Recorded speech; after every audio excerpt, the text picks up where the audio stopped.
Hello, hello, hello. Okay. Alright. Think about the audio now.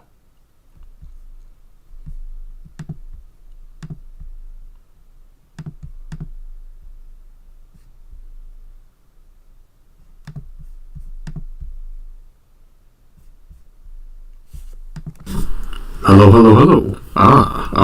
Okay. Alright. Think about the audio now.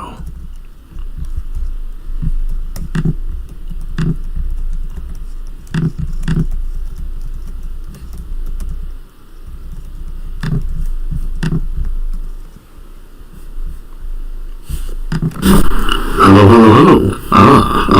Okay. Alright. Think about the audio now.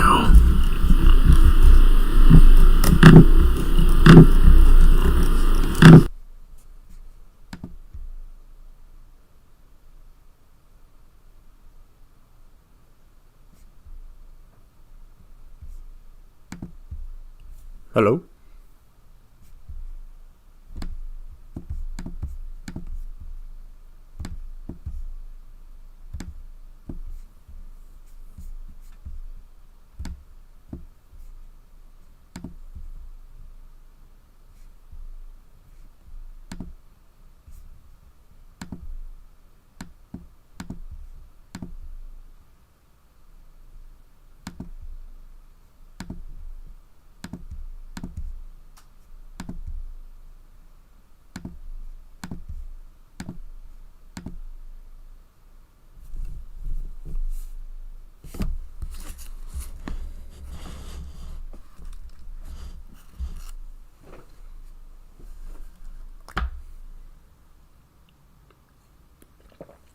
Everybody there?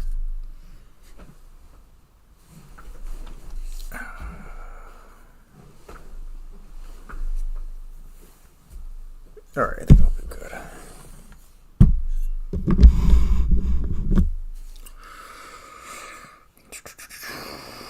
Little psycho.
This is how you add a camera to OBS for live streaming. First of all, you're gonna go to the first scene that's there. Next, you I remember this guy. scene, go to sources, hit the plus sign, go to video capture device. All you can right. name in camera if you want. Hit OK. Under devices, you're gonna go ahead and choose the name of your camera. Mine is called Tiny2. For a webcam, you're gonna connect it to your computer with the USB cable. If you're using a DSLR camera, you're gonna need an HDMI cable. The HDMI cable connects into a capture card. Capture card connects into your computer. Once it's connected, it should show up here under device. Next, go to resolution type, make it custom. Choose resolution 1920 by 1080p. FPS, use 30 frames per second. If you are gaming, you probably want it to be 60 frames per second. Everything else, leave it the way it is, and we have our camera in OBS right now.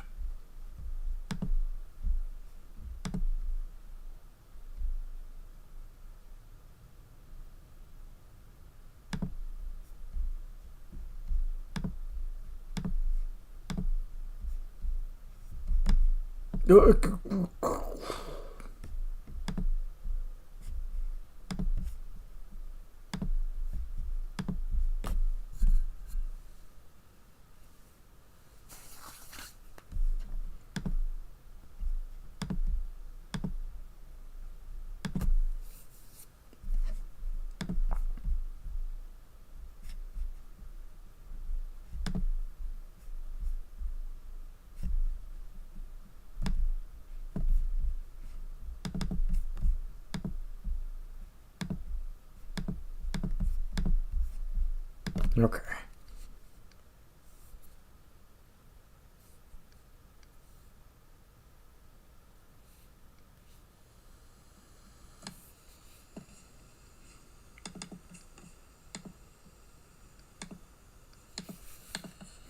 It's like I'm watching myself. Okay.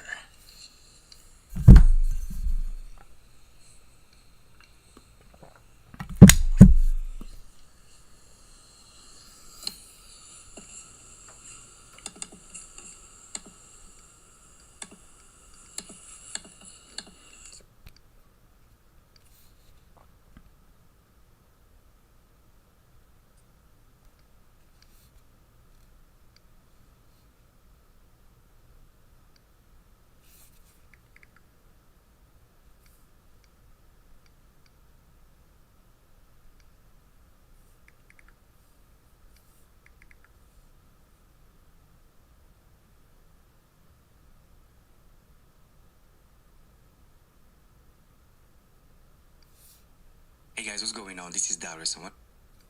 So you want to select the mic. Okay, the first one is going to be your mic. So set it as your GPU.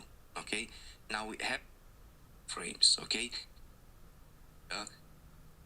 We have the category to my YouTube and like so, and basically that is it, right? When you want to is that you want now is just click on create broadcast. You also have the option. See, we have manage broadcasting here, and what you want to do is fill in the details, right?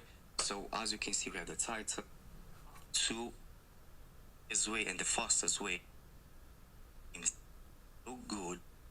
Now we have the rate control and the bit rate, the H.264 hardware encoder. Now, if you want to stream on a PC, you want to use something like NVIDIA and Bank or something like X264. Now keep in mind that if you use your GPU, the stream quality is going to look very, very good. If you use your X264, which is your CPU, your video quality might be bad. So make sure under the video encoder, you use your GPU, okay?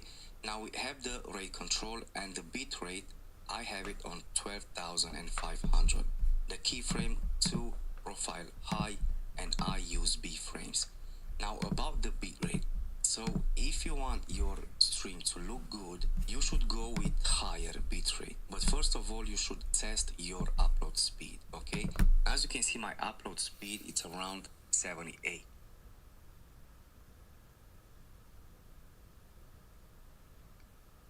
Great news from Jeremy in sales. He's loving the AI sales agent. Oh, yeah? Yeah, he's following up the leads 23% faster.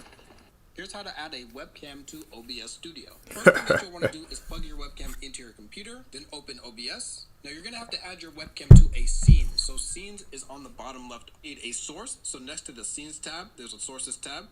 Move your mouse down to the bottom here where it has the plug, and then it will be down here somewhere. But if this is the first time that you're using this device, then click create new. Since this webcam is called Nexico, and you can change the name later if you want, make sure Now you've added your webcam to your scene. There are a lot of different settings that you can change here, and I have a full guide teaching webcam that you want to add. In this case, next we'll go in 6.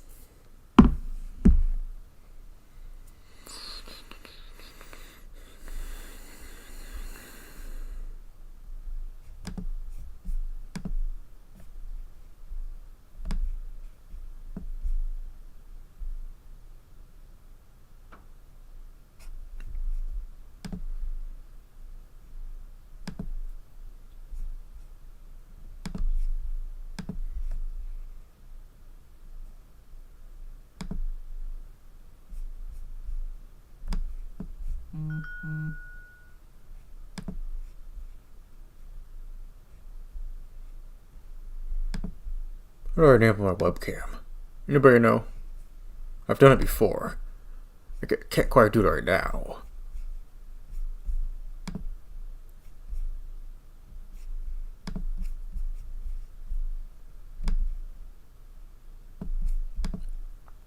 It's a 30-minute mark. Despicable.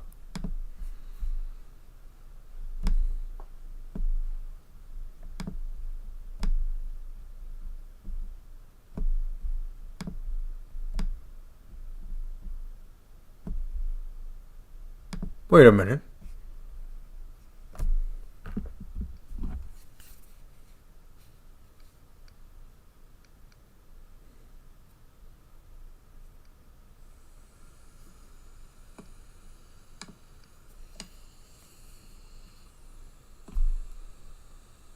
Wait a minute.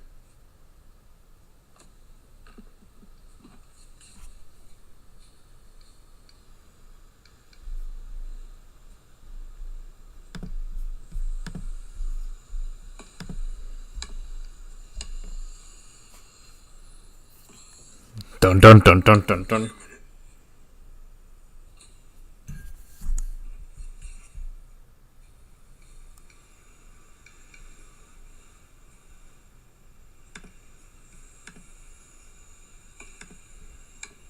Ah, damn it. Dun, dun, dun, dun, dun, dun. Did it work?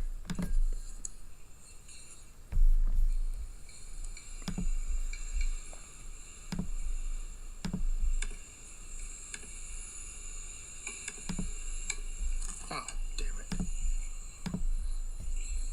Dun, dun, dun, dun, dun, dun. Did it work?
Always the biggest night of the week with the Disney Plus Hulu ESPN bundle.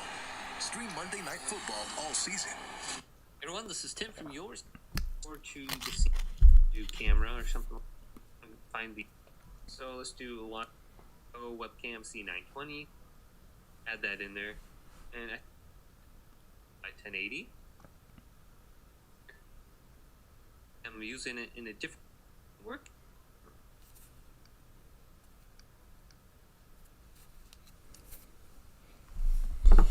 Alright. I know you're all getting a little angsty, and I'm sorry. Because I don't stream, you know.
Well, if you can at least hear me, that's all that matters, right?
Alright, stream started at 36:30.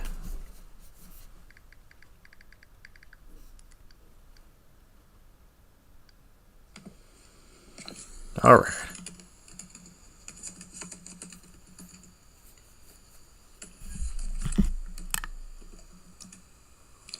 Alright, stream started at 36:30.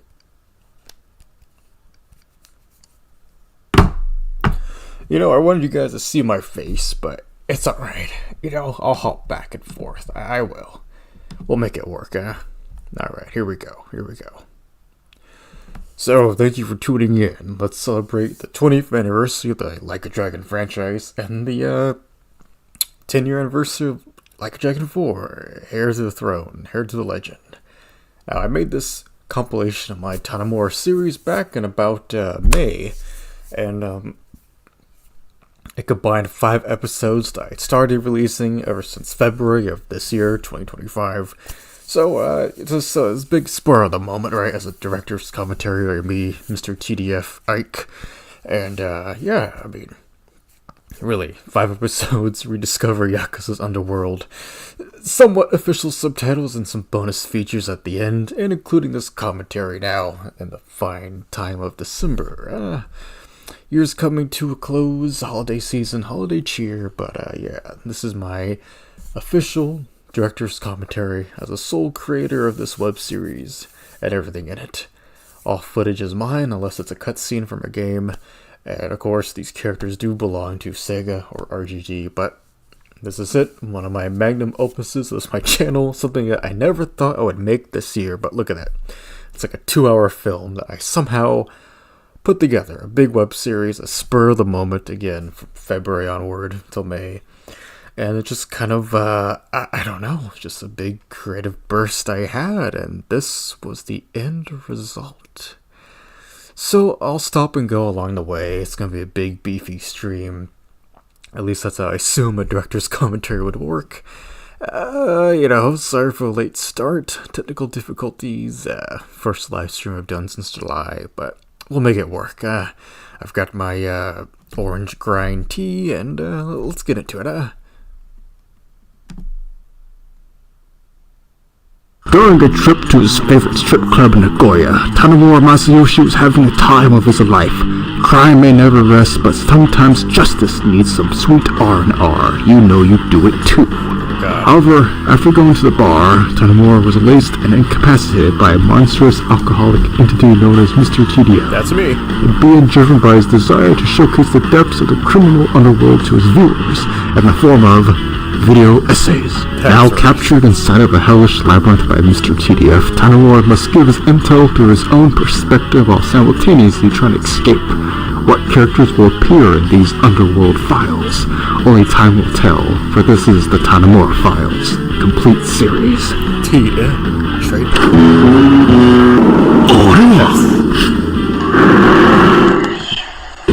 Revolution sounds like that Tanimura.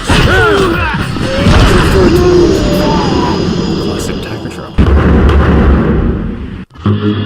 The wicked scum of Kamurocho can often find themselves back on their feet and ready to do harm once again. Or perhaps they'll do something more peculiar, like turning a new leaf years later. Now, the 3 guys I'm talking about today may not quite fall under redeemed villains, so to speak, but instead ones that manage to crawl their way back into the series in spotlights unrelated to the main story. Instead, you gotta go out of your way to find these guys through exploring the open streets, dingy alleyways, rooftops, sewers, you name it. And I'm not alone today. I have a special guest to help me explore the tales of these 3 ex-foes. You see, I found Tanimura. You gotta help me. I'm being held hostage by this sick maniac. That's just maniac to you. I'm feeling better. These are the Tanimura Files, and this is the hidden storylines of villains in Like a Dragon. I am proud of this. It's like a late Wow, there's still word out there that Arase Kazuto is still gunning people down. But only those that have harassed others. Perhaps a change of heart, maybe? Maybe Arase finally tried Thai food. That'll do it. Arase first made himself known during the 10 billion... So one of the first, just to kind of stop it for a moment, one of the big things that made me really, I guess, relate to Tanimura, right? Was playing Yakuza 4. I think I played it in 2021, probably, because I played Yakuza 3. And immediately after that, my brothers wanted me to keep going, so I had no break. I went immediately to Yakuza 4, and after beating the game and doing some of the sub-stories of Tanimura, there's one you find out about his past of his birth father and his mother being Thai. And as a Thai guy myself, a mixed bastard, if you will, learning about that Tanimura himself was mixed was such a cool revelation. And that's why I had that little bit a moment ago about the whole Thai food thing, But look at that guy. Thank God I didn't shave at that point. Or get a haircut. I mean, look at that. Maybe a bit of a dollar store cosplay, but I think I worked. Even have a little, his headgear piece thing, earbud. For his police scanner, I had it there. I mean, basically the whole idea was, what if Tanimura came back in the Yakuza franchise, actually? And, that's kind of how this all came about, And I just feel like, yeah. I was like, what if he came back? What's he been up to, right? What if some weird sub-stories have been stuck in or something like that?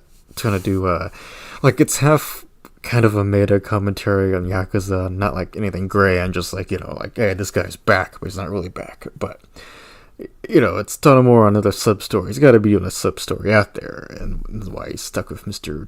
Tiger Drop Films, right? It's really just an asinine concept, but I had a lot of fun rolling with it and just kind of winging it as it went along, and I think it was a good wing. Maybe Arase finally tried Thai food. That'll do it. Arase first made himself known during the 10 billion yen incident in late 2005, where he was a dual pistol-wielding enforcer for the Nishikiyama family. He's known for his bright red suit and sunglasses, dressed like a diva version of the Amon clan. Don't bring up the Amon clan. I still get emails from them. Tough luck. And wouldn't you know, Arase had tough luck after he had a fateful fistfight with the Dragon Dojima on a rooftop near the hotel district in Kamurocho. He shouldn't have brought guns to a fistfight with the dragon. There are some things in life you just can't parry. And let me tell you, Kiryu-san was one of them. That and Nair. And I'm sure Arase found that out not once, but twice. Absolutely, Mr. Parasite. Now, sadly, Arase and his crew were responsible for the deaths of Kiryu's old buddies, Shinji and Reina, a fact that still tears at the heartstrings even years later. You just feel that primal rage Kiryu exerts when he realizes he was too late. And you just know he feels responsible since it all ties back to Nishiki himself. Now, the boss fights, depending on the version, are virtually the same with Arase, save of course for the upgrades the Kiwami version got since it was made a decade later. You might find Arase a bit more frustrating in that one since he can heal, and you have to do certain Kiwami moves on him to prevent that healing, coupled with the sometimes inconvenient staggering mechanic you get from getting shot by Kiwami. And against the gun boss, it's just not smooth if you haven't visited that game in a while. Being swarmed by a boss with guns and a wrecking crew isn't fun. However, it gives you more justice to serve out. And I'm sure that Kiryu-san delivered on that. Not once, but twice, for Arase. Right. Because that wouldn't be the last we'd see of Arase. He later reappears in 2009 as a secret boss once he complete all of the Reaper missions in both Kamurocho and Ryukyu. His moveset is closer to his PS2 version, and he's a lot quicker. Plus, at first, he'll be supported by another Reaper boss using Majima's moveset. I made a video earlier this year about Kashiwagi and how he tied into the honest living association he created, but there I kept it vague on who the final Reaper boss was. So think of this as a sequel to that video. Well, a sequel would be nice. Came out 2 months before this one. Us Thai guys have to stick together, Tanimura. Now, this other Arase fight is also coupled with his theme from the original returning in a new rendition named End Point, which fits this being the end of the Reaper fights. I also dig how it takes place in the Millennium Tower. Essentially, this fight gives Arase much more character than he ever had in the original. Usually I don't like to say things like that, but this is an exception. Arase may be another guy wanting vengeance on Kiryu for beating him last time, but it's still a personal fight for both sides. Remember, this is a Kiryu who's trying to grow into a new life, even if that means not holding a grudge against the guy who killed two of his old friends. We're gonna have him now. So, Arase's story ends here with him vowing a rematch of Kiryu, and he leaves. However, he would actually reappear in 2011 during Dead Souls as an ally for Kiryu. While I haven't experienced Dead Souls yet for myself, it's super neat that Arase's story carries over into such a unique spin-off. Hopefully it gets a new release soon and Arase is given proper closure and the main timeline. Where was I during 2011? Oh, that's right. Next, let's talk about a less violent antagonist, that being Mr. Poundmates himself, Gary Buster Holmes. I love this guy, and to be blunt, I'll tell you right now, he's still appearing to this day. But how did we get there with Holmes? Originally a prime combatant and champion of Purgatory in the early 2000s, Gary Buster Holmes first fought Kiryu in 2005 during the 10 billion yen incident, and later in 2006 during the Jinwan Mafia conspiracy. It was during the second appearance where he donned his signature spiky ball fists, known as the GBHG. He wears them with utter pride, and they can even be equipped by Kiryu and Kwame too. Buster balls. Judging by Gary's construction helmet, it's clear that Gary is the big muscle man of Majima Construction. It would help in Majima's many battles against the legendary wrestlers doing real estate. Call it the Construction Wars, if you will. From then, Gary would continue working on building Cameron Hills, but wouldn't be explicitly seen until 2010. Here he got into a fight with Kiryu not out of malice, but because he simply wanted a good old rematch. A much healthier reason than the revenge that Arase wanted. I like the setup here since Kiryu was told by civilians that there was a ghost hunting Cameron Hills, only to find out it was, well, Gary. Positively.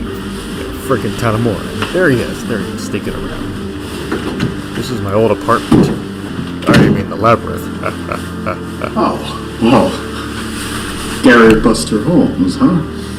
He was one of the prime combatants of Purgatory during its heyday, and even stuck around for Majima Construction once the Mad Dog took over from the Florist. Now, I've dealt with the Florist a couple of times, but I have used Gary's Poundmates company a couple of times underneath an anonymous name. Let me tell you, his business is perfection. It's got me a few scuffles. Huh? Similar to Arase, however, Gary would appear in Dead Souls with his own boot camp that trains civilians on how to use firearms. Honestly, this makes sense for him to do since he already wears camo pants all the time. It's also interesting to see a different side to Gary because he's one of the few Americans in the series. God, I can't wait to play Dead Souls and meet Gary while donning Kiryu's American outfit and even Majima's power outfit. It's kind of funny how that power outfit came back today, if you know what I mean, wink wink. All of these rather brief appearances by the big, spiky ball muscle man may seem inconsequential, but I see them as indicative of a man just trying to make his way in another country.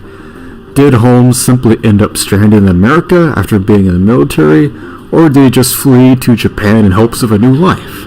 Was he actually in the military as we know it? Huh. Maybe Gary used to work with Joshi Kazama back in the day. Who knows? What I do know, however, is that he would come back mightier than ever in recent sightings. You see, in 2019, he became a star member of Poundmates, a delivery service of dishing out paying the jobbers from every hive of scum and villainy, kind of like Tanimura mentioned. Gary would then meet Lord Shrub, aka Kasuga Ichiban, and help him in his many heroic adventures around Yokohama, Sotenbori, and even Kamurocho.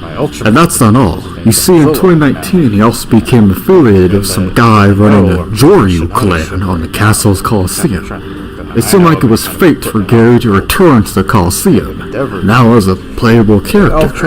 Teaming Gary up with his fellow weirdos like Boss Gondawara and one of the Kamiyama twins is an amazing matchup of cheeky Damassari. And 2023, we'd find out that Gary even has a daughter named Chitose. I'm so happy that he started a family, and it looks like they're back in America. But this time it's Hawaii, and once again the Holmes family is going on adventures with insane heroes. And you betcha that he returns in Pirate Yakuza. Overall, I think that Gary Buster Holmes shows that much like the themes of growth of the series, it's never too late to start again.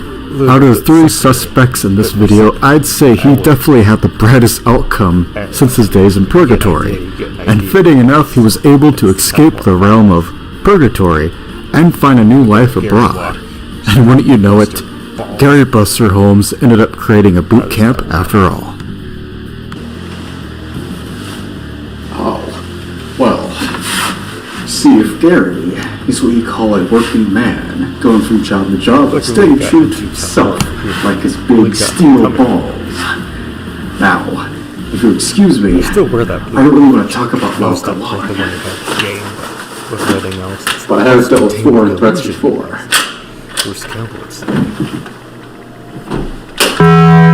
Now let's talk about another Titan in the room, another shadow from Kiryu's past that dates back to a confrontation from 1993.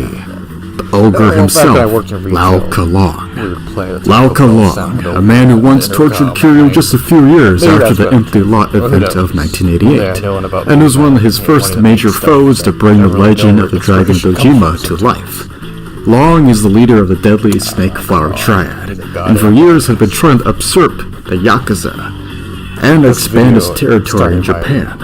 We learned that his jobbers were torturing and captured Kiryu with needles, and it looked like Mr. Kazi was in trouble until Big Daddy Shintaro Kazuma swooped in to save him. However, the rescue mission would end up damaging Kazama's leg and forcing him to adopt a cane. This injury seems to show just how dangerous Long's triad was, and that this event left a physical mark on Kazuma and a spiritual one on Kiryu. Any devoted viewer would go for it. I'm just curious. Oh, There we go. Your sound wave. Sound wave on the bottom left. So window. Sorry, it's Mona Lisa Lollipop. That was for my cousin's birthday a long time ago. I never, told him that it was in this video, but what do you know? And there was I think it's supposed to be Buzzsaw, not Laserbeak. But, old G1 color is a little different sometimes. Just like that's a teal version for some reason. But yep, totally a different area. There we go. So window. It's got to be some way out of here.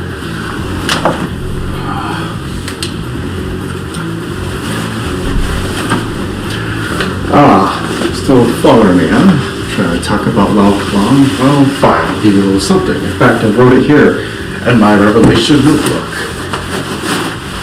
The Revelation book. You can find it in Yakuza 7. That's right. I heard rumors in the underworld that Lao Kalon is still out there, miraculously surviving that goddamn headshot wound.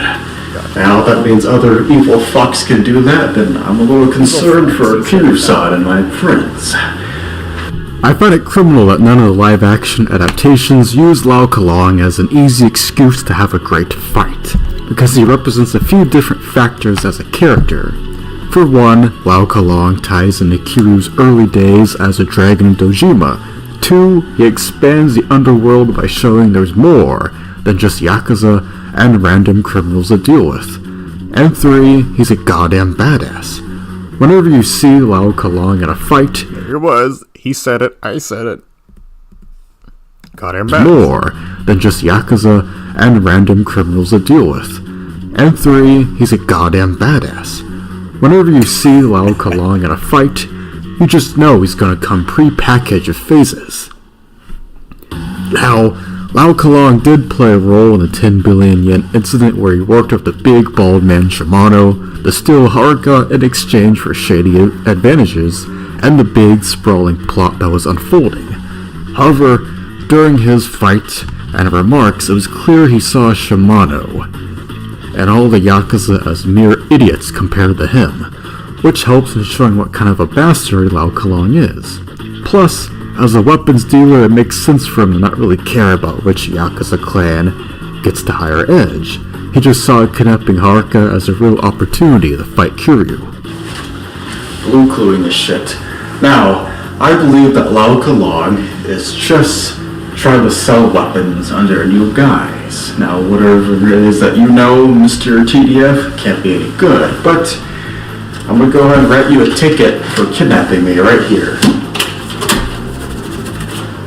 There you go. And you know what, Mr. TDF? You know what? I'm proud of you. Age like wine, I would say. Made you look. I think I got this idea to walk over here just with Get a grip, Tanimura.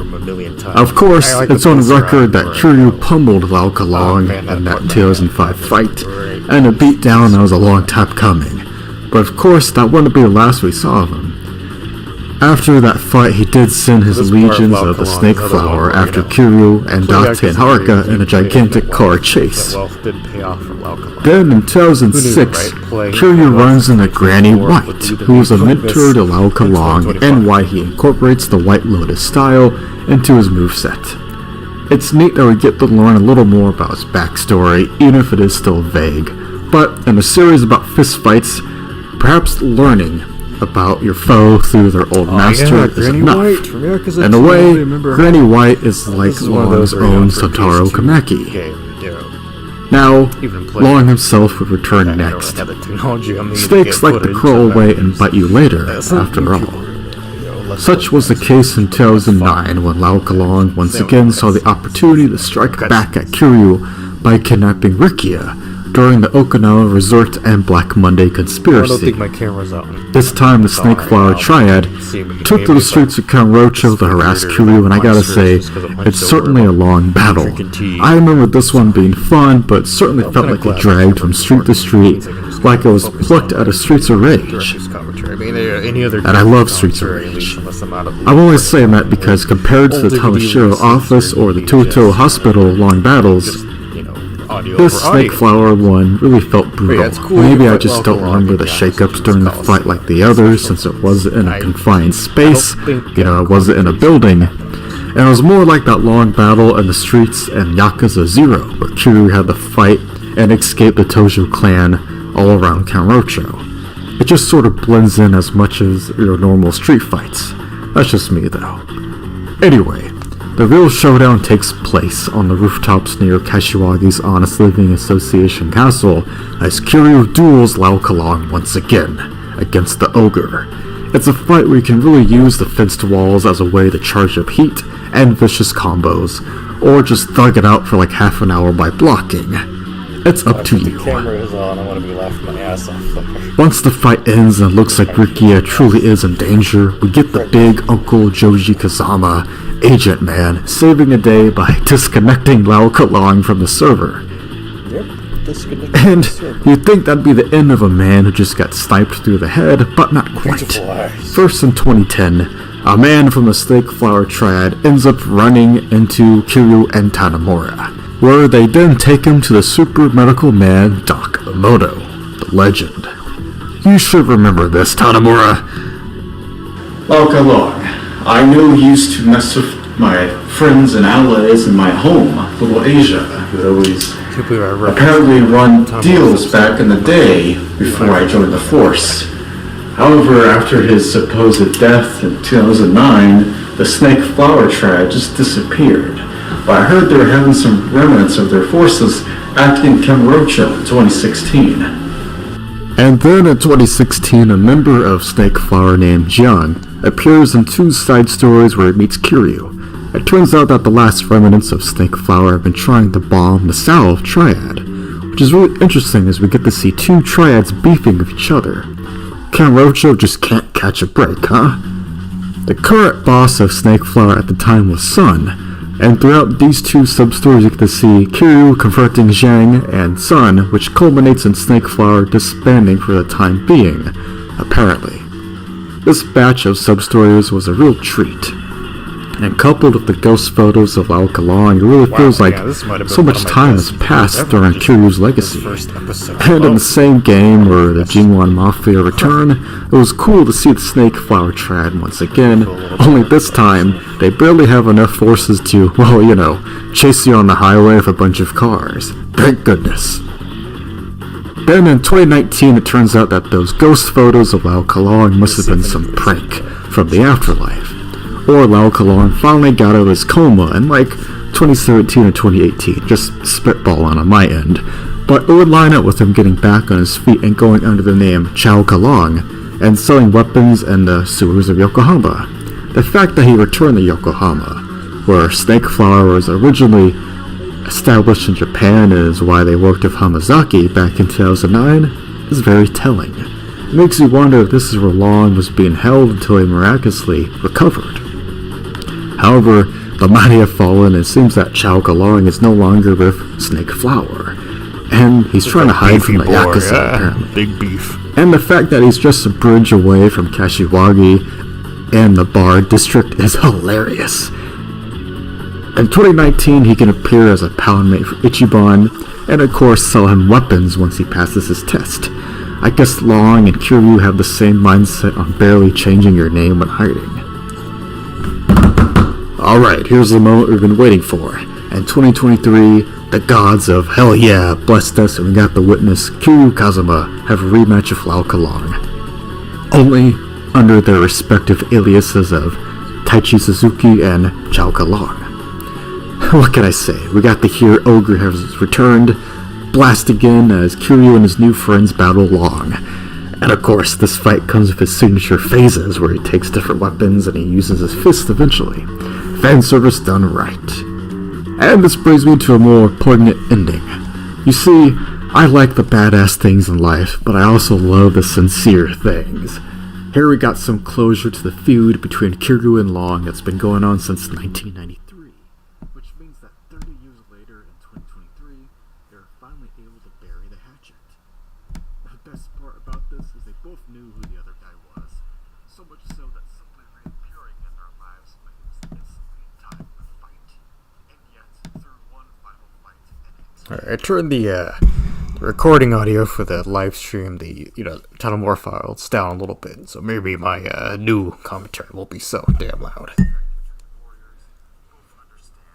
Oh yes, I go try kicking him in the balls. This was a cool fight though. Maybe not the coolest arena for Lao Kalong, but disrupting a normal day of, there's the Kashiwagi video, disrupting a normal day of, night traffic is always a good thing to do.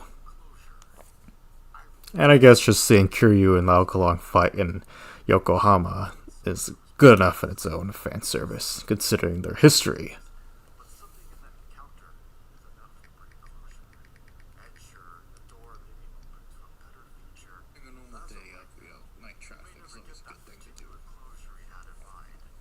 And I guess just seeing Kiryu and Lao Kalong fight in Yokohama is good enough in its own fan service, considering their history. Alright, double check. Looks like the audio's fine now. I mean, less abrasive of audio layers on top of each other, but, come on, like I said, right? 23 minutes in, if we're gonna have audio problems, it's better to have them now. In episode 1, for crying out loud.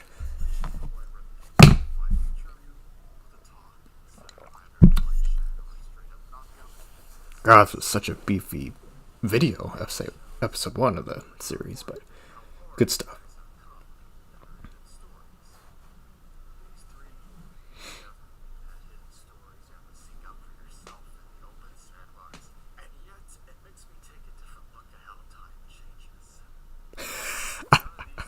Hitting him, then he gets run over by a car. Like, you can't top that, right?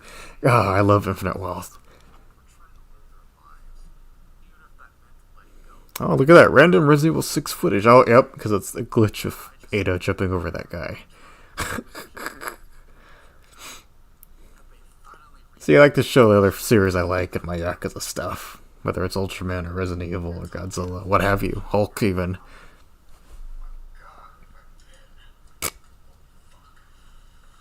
Oh my god, where have I been? Holy fuck. That's how episode 1 ends. A bit of a cliffhanger, leading you to the next chapter. It was fun adding those window crashing sounds in post. I just thought, it's Tanimura, he's stuck in this weird labyrinth. It's just like a dilapidated building for my own apartment being a stand-in at nighttime. But I was thinking, if he's trapped here, he might as well be trying to get out and see what happened in Little Asia. This takes place kind of like, it takes place in 2025, trying to see where Tanimura is. Time has passed. Oh my god. Can't believe I had that ping pong game in there. Tits galore, but... Episode 2, Like a Dragon's clan leaders, the Dojimas. I feel like I could have done better on this thumbnail and title for the algorithm, but oh, look at that. I thought this was one of the better filters I pulled off in aesthetics. Like, look at that. Freaking MILF Hunters, Shindo all around. I used to know a guy who looked just like Shindo. I think he's doing well. He's like a Russian fighter, but look at that. I think I did a pretty good job with the aesthetic of this video. I just wanted to look different from its cutscenes and, make it feel like it was something different. And I think I did alright with the yellowish blue filter, Maybe a bit betterly implemented than my Ryo Aoki video I did last December.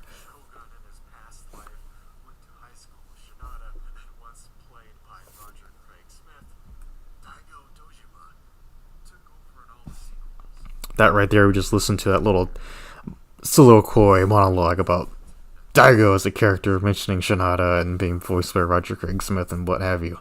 I was pretty proud of that one. Recap.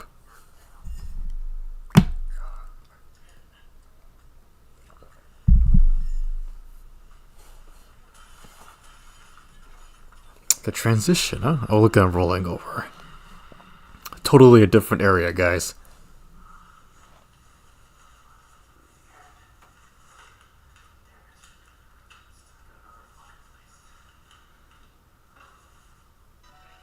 I love this. What is it called? A Keihin Gang battle theme from the first Judgment. I feel like it was applicable here, and it fits really well. Look, Donut Robot, Stars Breath, Resident Evil, Chair, and the little Kong figure, air freshener, a bunch of shit on screen. And the remnants of Mr. Tagadrop films. I have to go back, look at that. I took a wine class at that point. Oh god, the nostalgia. I remember being right there. I was right there, man. The beer cap bottles, Blue Moon, Singhao, a Malbec, Fireball. Dude. Good stuff. My newspapers, oh man.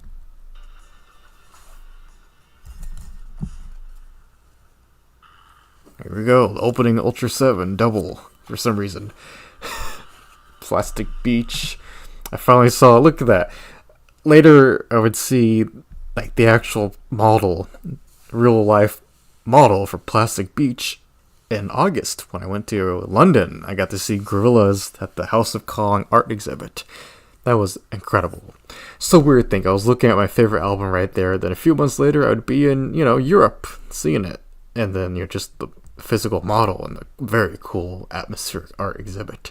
Then Morphine. I was listening to Morphine today, like a mirror from the album The Night. Oh, God, like this is all just me on a platter, guys.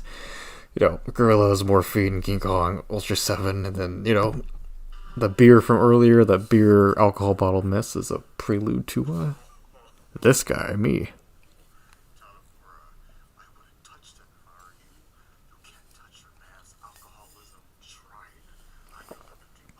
Body movements.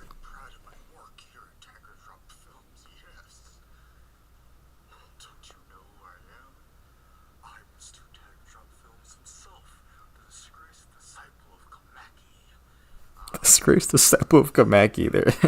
There in comes the schizophrenia. Megalon Mecha has a little more beer. Oh my god, look at this shot.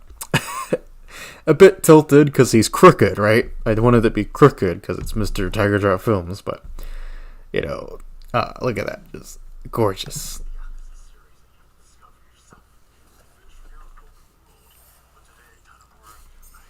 That's a crown I won in a pageant one time.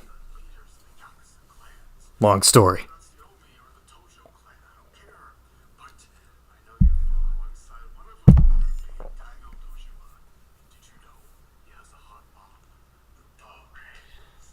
he is a hot mom. So that was kind of that mannerisms of me being like a drunken king or whatever, weapons, was taken by the what was his name? But the king of the planet that gets the air taken out of it in Spaceballs. That was my inspiration, Spaceballs. So there you go. I love Mel Brooks. I love all Mel Brooks movies.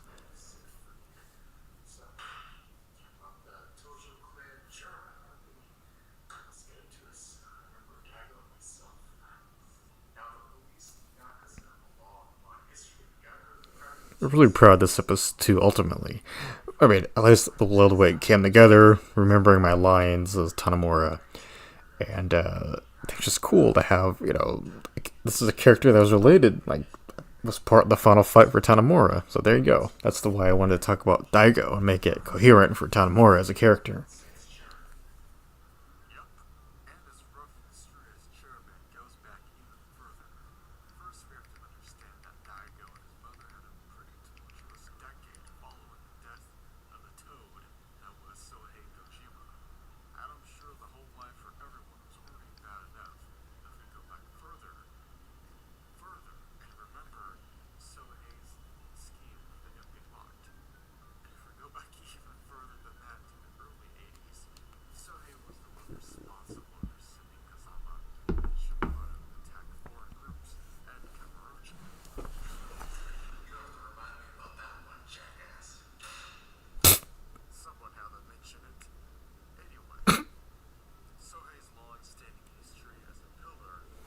Yeah, let's go back.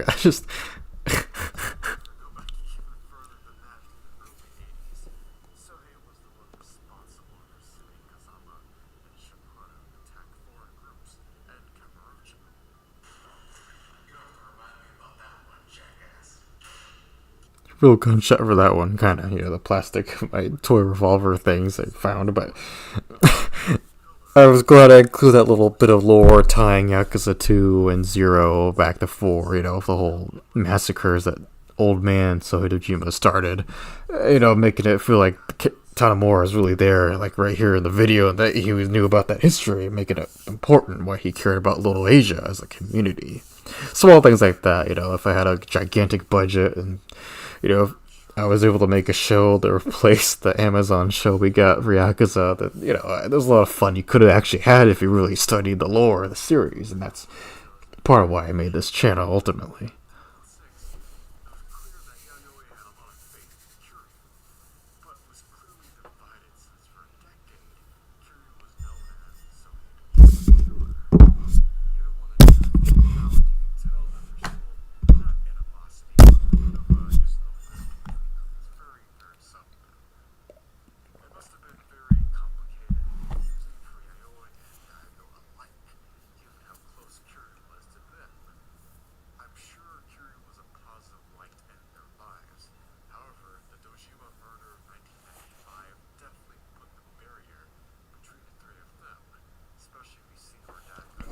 I got kind of stuck just watching it myself. Oh, there we go.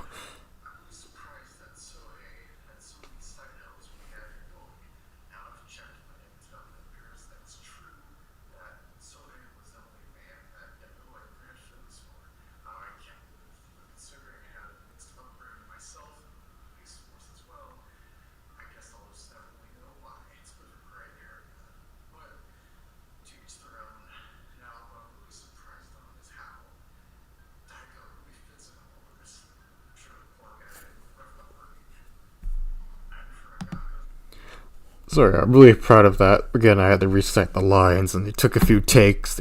This series took quite a few takes, ultimately. Like, episodes 2, and I would say 5, took the most retakes. But right here, it's kind of blurry. It's an Easter egg I've had since forever, and my older short films like The Alright Zone, if you've seen that, it's on this channel. It's on my double feature video, Mr. TDF double feature, but it just doesn't made you look. It's even in the channel description, or not description, but what do you call it?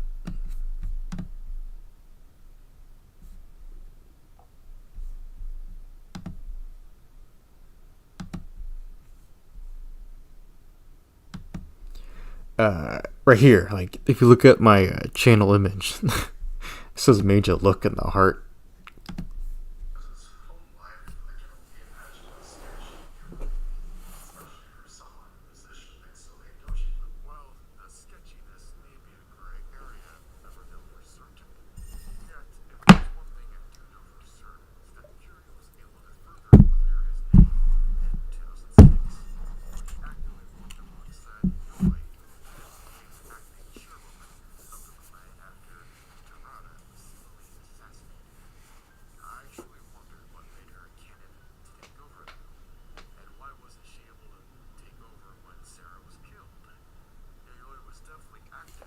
Yeah, I was wondering about this video. I kind of posed the question that I'm sure other fans have pondered about, well, if Yoi Dojima, well, if she was in charge of the Yakuza, how would that have gone? I'm sure she still would have been in the crosshairs of some deadly schemes like her son was, but it's interesting to think about, like, if we did have a Yakuza TV show that did something, I wouldn't mind exploring some of these ideas from the early era, even if it's just the first 2 games. Yeah, the early grungy era, and what ifs, then I think that would have been really interesting, right?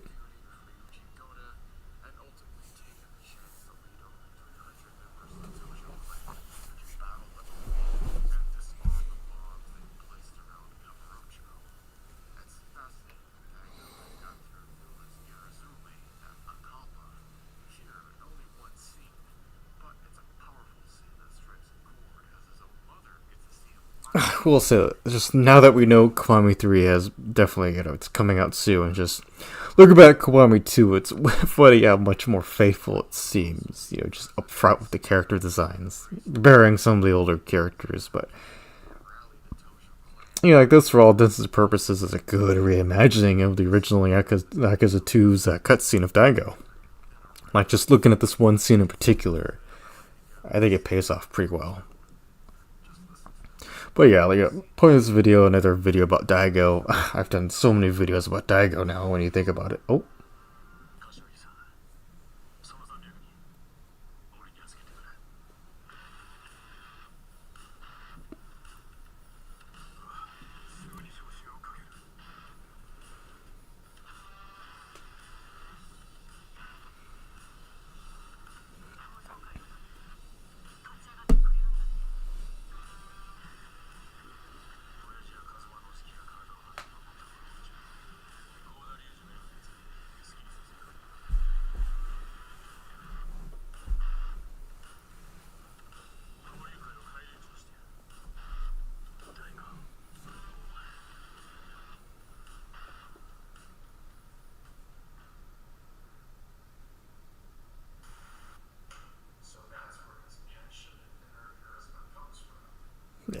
Inner charisma.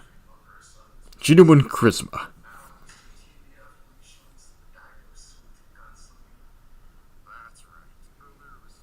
One thing I'm excited about the Dark Ties of Mine. We're going to see more of Daigo's gunslinging, but, I really wanted to show that little cutscene of Daigo because it's cool seeing how far he's come in the franchise now and seeing that moment being his first big moment as a chairman, coming into a chairman position. Leadership. MILF Hunter Shindo. Like I said, I know a guy who looks kind of like him, like energy-wise, right? Long story, but good stuff. I mean, not that. That's bad. Don't harass people like Shindo. Don't be Shindo, really. But, I mean, like that energy of like, goofy guy, no.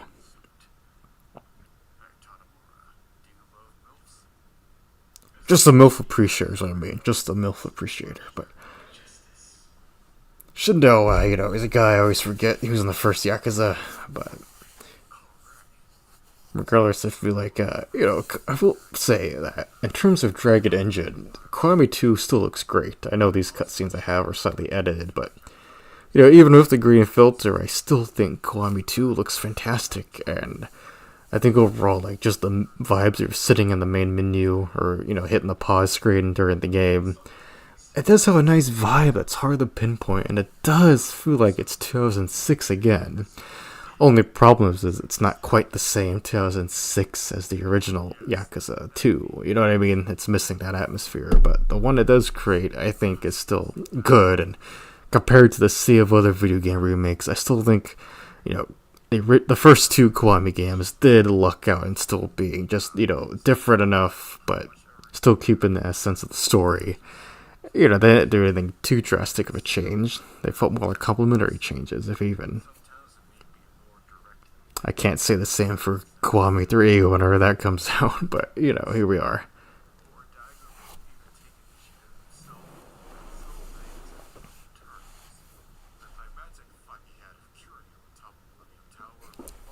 That fight with Daigo and Kiryu is such a great one. It's often overlooked in this fanbase too, I might say.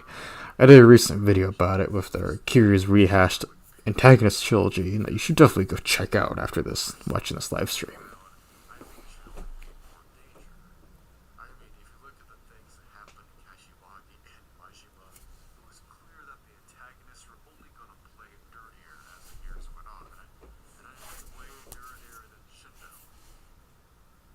Dirtier than Shindo.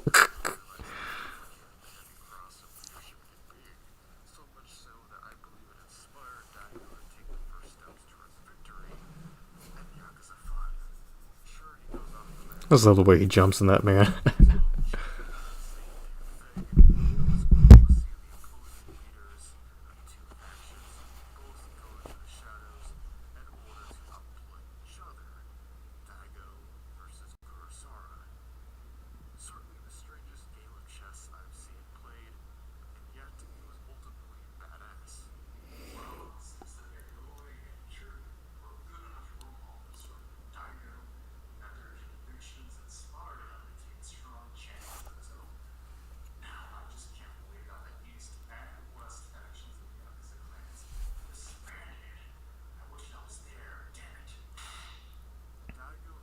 That was such a mighty fist slap. Good job, Tanimura. You know what, Tanimura? I wish you were there too during the events of the dissolution. You should have been there, buddy. Where were you? Maybe if I play him again, I'll figure out an answer to that question. But yeah, what a meaty, slap that was. God. That was something else, man. It just echoed throughout the entire labyrinth of Mr. TDF's hellhole.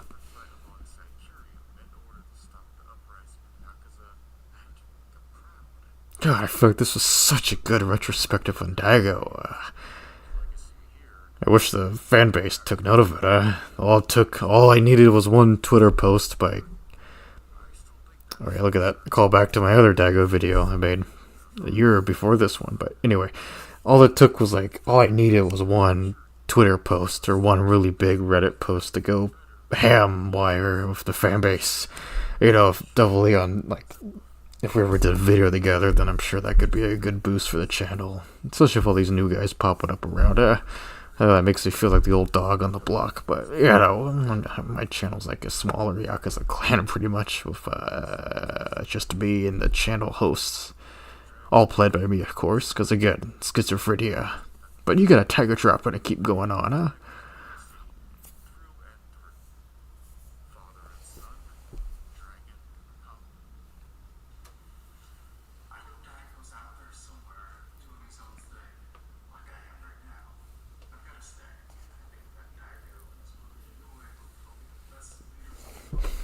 I looked stoned in this, but I wasn't. I was completely sober, and I think I was just. When did I film this? I probably filmed this past midnight? Back in, God, what was that? Yeah, this one came out in February, the first episode. I made them back to back pretty much, despite, about to graduate college, just kind of winged it and really wanted to make these projects. And here we are, Once again, don't forget, Major Look.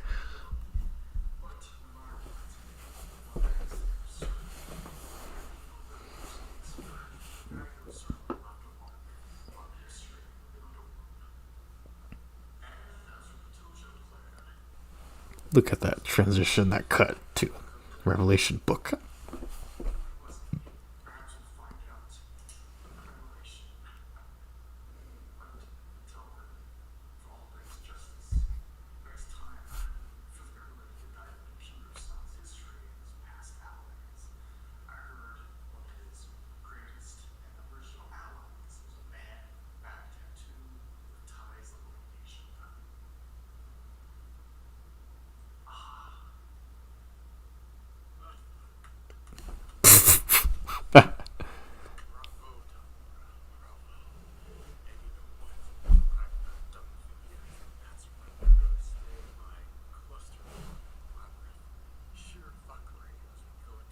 sheer fuckery and clusterfuck, he said it. Like how Mr. TDF just surrounded by this like disgusting fog and smog and just filth and alcohol.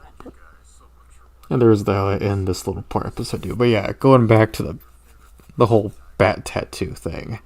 I was really proud of having the bat tattoo. I thought that was such a cool end to episode 3. And I will say, like, back in hindsight, I'm really surprised at how far I came along with connecting these episodes to each other, right? Episode 1 ended with Tanimura jumping through the window.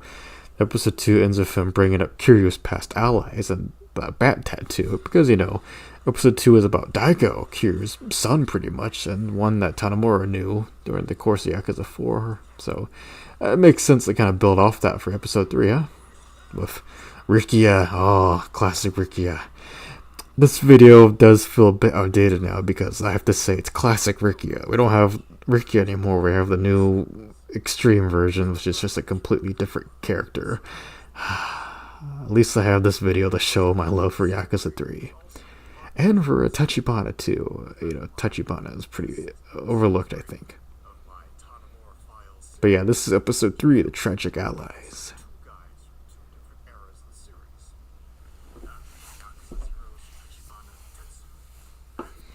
I wish I could have found a higher definition image of Rikia for the right. Oh, look at that. Ominous. He's got his detective, his community pin, and he's going down the hallway, the labyrinth. It's darker, moodier, there's rain outside. And he opens the door ever so slowly to find what lies beyond. To what lies behind, yeah. There, you can tell how tired I am. Good night. Oh, and a running joke from the previous episode if you saw him. And my hair is even longer. I actually did my hair for this one. Maybe Tanimura found some kind of hair straightener in the labyrinth, huh?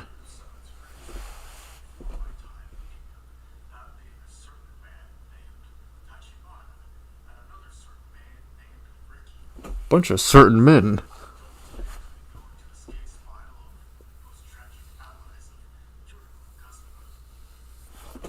I was proud of this title card here. And you got the real estate theme in the background. I don't know if you saw, but Tanimura looks a lot more disheveled this time. You can tell it's really taking a toll on him doing this series.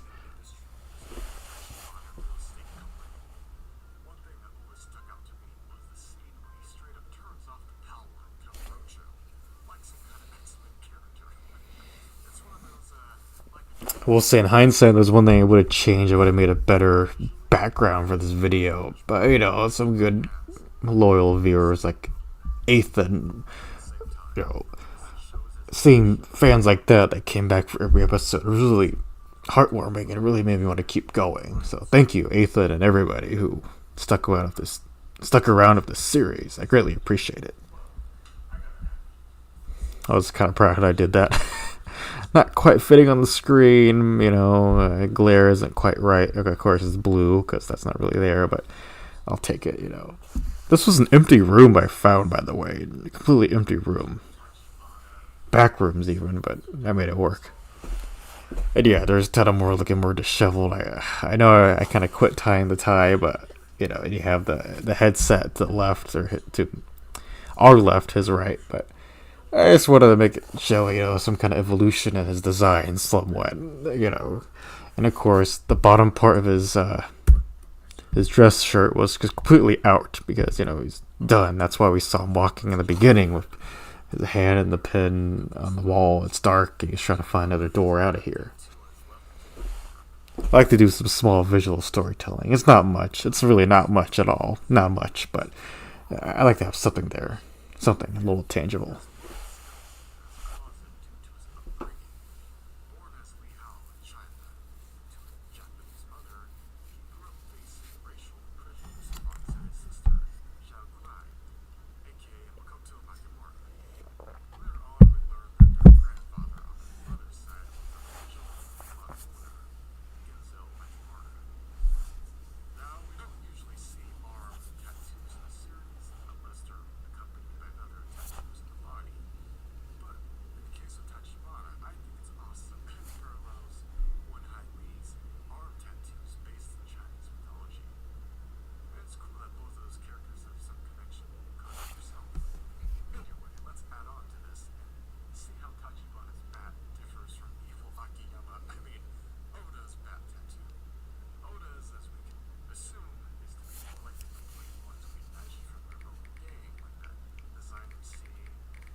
You just hear my voice, like, just try not to laugh for that last minute or so in the video. You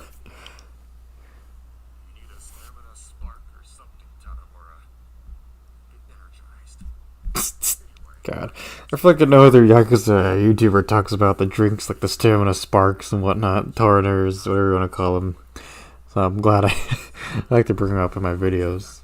Because a certain boss coffee comes into play in this Tanimura files later on, as you'll see. This is their first time viewing it.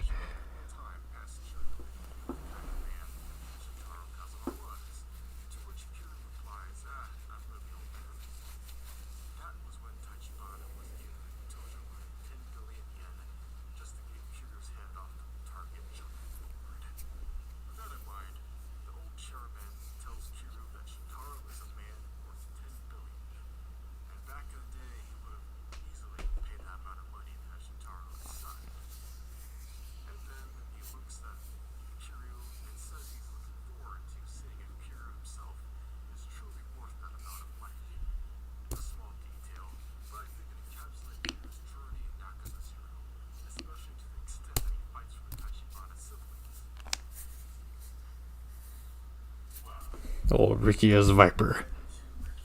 Fighting Viper.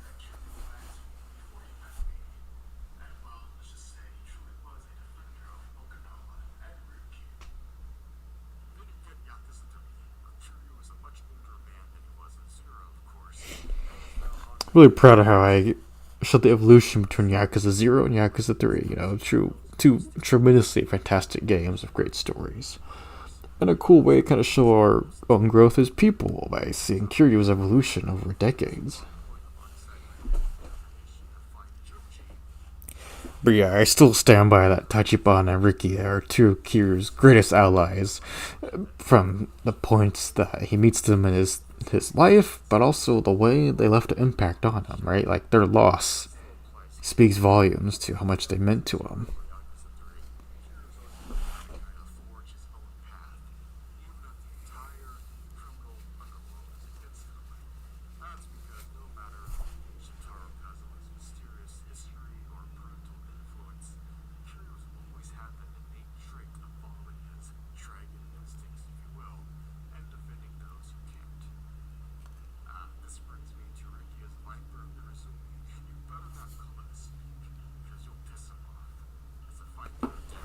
That's right, remember, you have to call it a viper. It's not a snake, guys, it's a viper.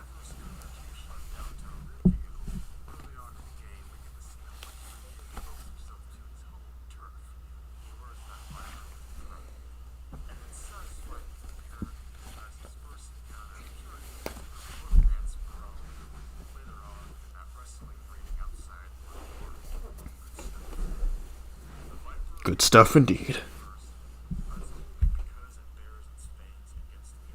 Yeah, I miss using that paint splatter effect.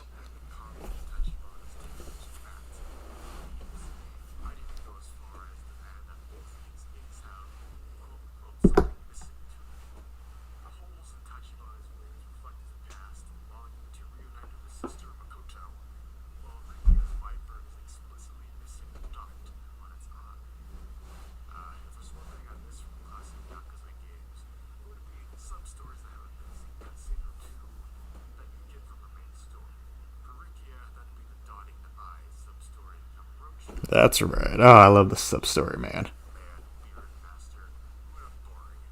The Beard Master Itabori.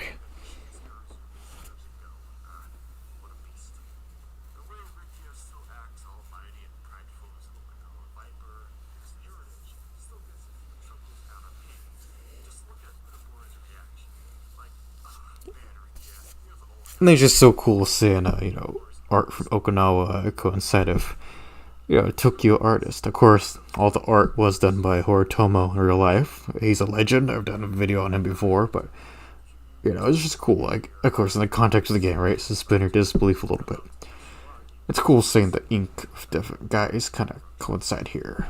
Yakuza 2 had that great story about Ryuji Goda getting his ink in Osaka, so here we have, there you go, like the subtitle showed, a viper, Solo Okinawa, with the beautiful symbolic plants around it. But like Odobori said, right, his ink is that powerful. Mysticism, that kind of metaphorical power it has. And Cure still calls Odobori master. I love that. Odobori is severely underrated in Yakuza. Of course, I get it. He's just the ink guy, but come on, right? He's a goat guy. That part of the laptop going off is completely unplanned, but I like it. And again, more improv. A lot of this is just improv. No matter how many recited lines I had, it was all improv.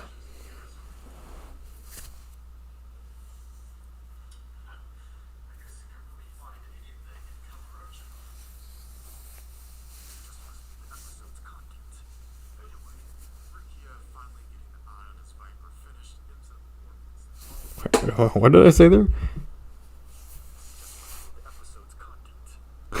Episode's content. God.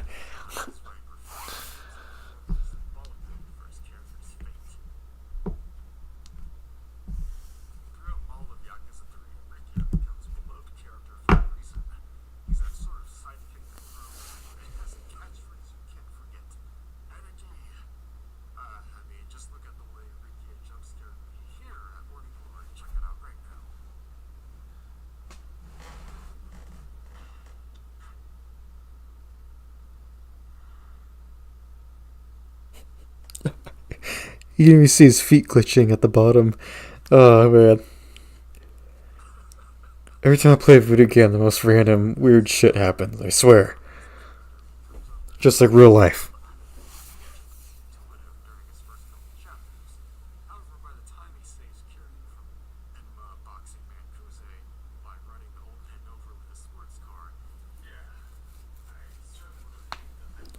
There a little Easter egg to one of my older videos from the year before. My dream Yakuza fights. Go check that one out. It's a lot of fun. Again, if I've said this before, but it's in community posts or in shorts or wherever, if you really study my YouTube channel, it's not really a social experiment, but there's definitely an online ARG if you follow it long enough, no matter what topic it is. There's a big underlying story in this, because this channel is a look into my psyche as a creator, and just how it breaks sometimes it gets better, and there you go. Like, there's little nuggets on the ARG here, and that's a little bit here of the Tanimura files. Or in other words, blah blah blah blah blah blah blah blah.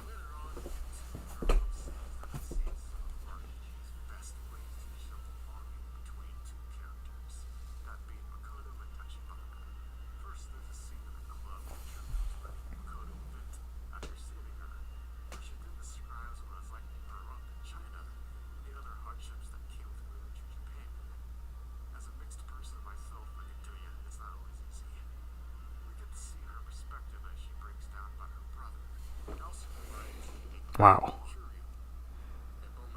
Sometimes I forget how many great quotes Q has. Man.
I can't remember if that was intentional. It had a little, page not found guy on the left, and Of course, having good eye on the right was intentional, but man, I don't know that. I can't remember, but I'm sure it was intentional at some point. But yeah, two heartbreaking scenes back to back of two fantastically memorable characters. And yeah, I'm quite happy with how this video turned out in the end. It just feels cohesive. Maybe a little less Tanimura screen time in this one. I will admit, that's on me.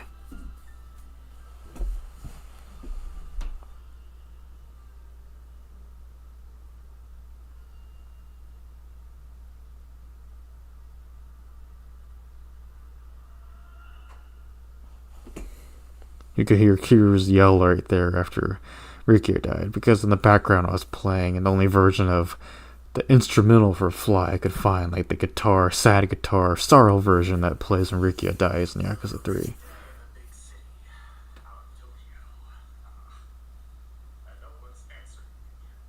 There's the headset, the earbud, police scanner. Must have been some kind of transmitter Mr. TDF had that blocked out all signals.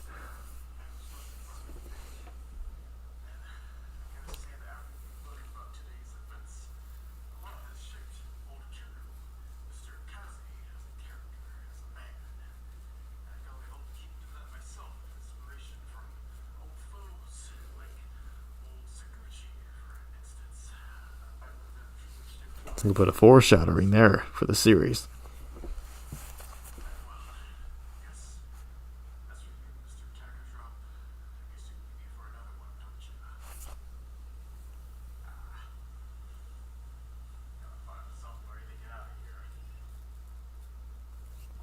Why do you jump through the window again, Tanimura, huh?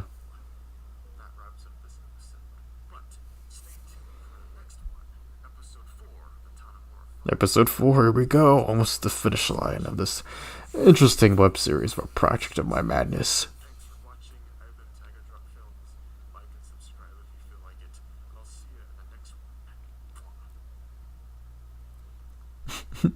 Little dumb clips I find. But here we are, about to go to episode 4, about the weirdos of Yakuza. And oh, this one was a beast to make.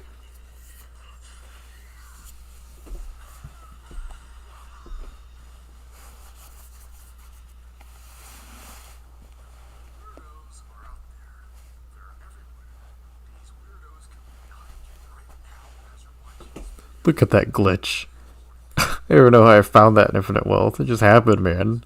Okay, I was destroying stuff by walking into it, but Dragon Engine. High fidelity. Schizo Afro Man. Excited child. God. But yeah, I was very proud of that weirdo speech at the beginning. But here we are, Tanimura has a slight haircut. And here's all the weirdos he's fighting, not quite Sujimon, but they're freaks. Look at that glare, that side eye. A completely different area. Oh, is that Raiden from Mortal Kombat? Raiden,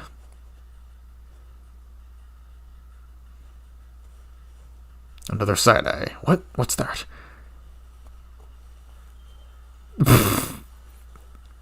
Look at that. That's just me in the morning back then. The wine bottle's empty.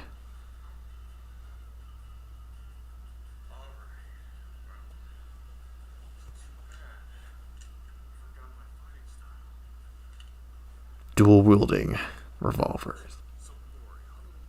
Look at that guy close up. I love just messing with the NPCs in the games. Big beef. But yeah, Tanimura having the two guns, just plastic guns I used, but I completely just improv that whole line of, too bad I forgot my fighting style. Maybe a cheeky way to justify there being not much of a budget, but it's pretty funny, Who needs hands and you have lead, huh? Oh, I was so proud of this opening. I had to go to a library and print these off. It was so weird, again, made you look right there. Once again, made you look. But yeah, I had to print off Curryman, and then Saigo, and then Mac. Oh, I love Mac. I love Saigo. I love Curryman. All three of these are the goats. But yeah, print off all these at the library. Can you imagine what people thought? Some people looked at me too, and I had to just rub my head and be like, oh, I don't know. They're just in my hands. These papers are mine. But yeah, there's a major look, and like you say, I made them look too.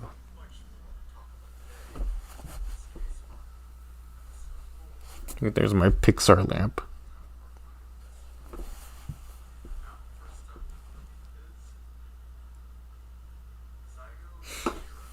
So yeah, I got a haircut, but at least I kept the fuzz and the chin. But I was glad I had that background of the pictures kind of incorporate some kind of, tangible 3D aspect to the presentation of the video essay and the set.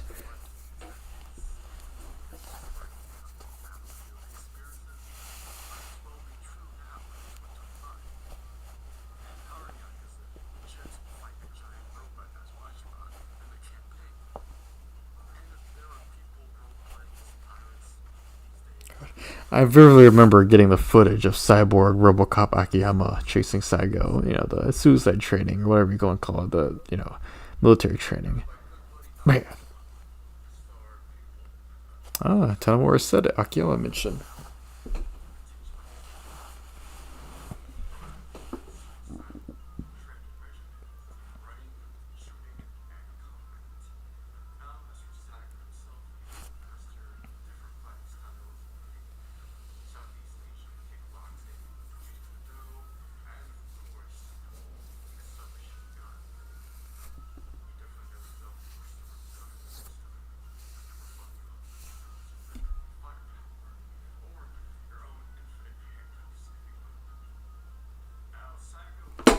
Infinite handcuffs.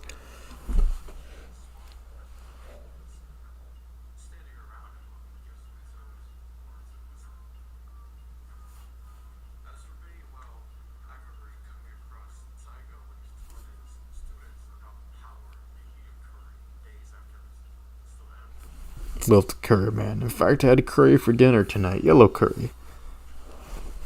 Old counters can be used. Wait a few years. So it's funny to think about. Technically, my channel did start with Tanimura. If you go back to my old video about ranking the top 3 Kamurochos in Yakuza, and I have a lot of Tanimura footage because I love, I think Yakuza 4 is the best Kamurocho in terms of just scalability and perspectives and how much you can travel around the city, verticality. But that's so weird to think about. That was some stock footage from that video, I'm pretty sure, and man, what a throwback, right? A video from 2022, the start of the channel, Tanimura, Kamurocho, and going back up to here, do something much grander and bigger. I just think it's weird, It's one thing I've noticed, to really make this a commentary, about digital media, whether it's getting clips off of PlayStation or even Xbox or what have you, or just looking at the detail button when you take a photo or video on your phone and you see when you actually took it. You see the specs on the data, how much space it takes up, size, but oh god, sorry about that.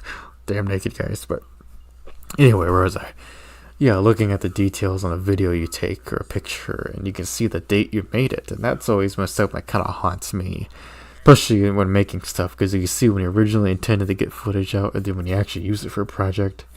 It's always weird to think about, like, where were you at that point when you were making the footage, playing the game, enjoying yourself, and then who would have thought you would be using it for a video essay years later, huh? Again, maybe I don't have my tinfoil hat on, but just weird thinking about that. Whether it's a real life, a more mundane picture, or a picture of you and, whoever, or you took a picture of some art somewhere. It's weird thinking about you being in the moment is captured by some data, some details everywhere. It's just weird to think about, don't you think? But what I know, maybe Mac has the answer.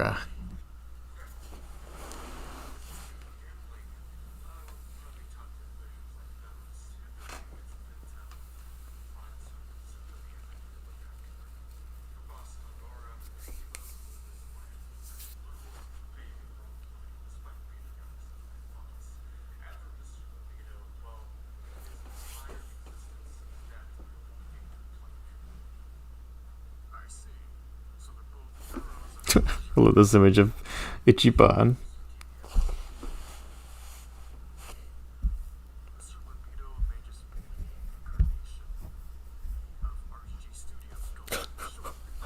God, my humor. We messed up sometimes. I I blame Billy and Mandy and whatever cartoons I grew up watching. Flapjack. Or, Adult Swim also. Definitely Adult Swim. There you go. Monacho.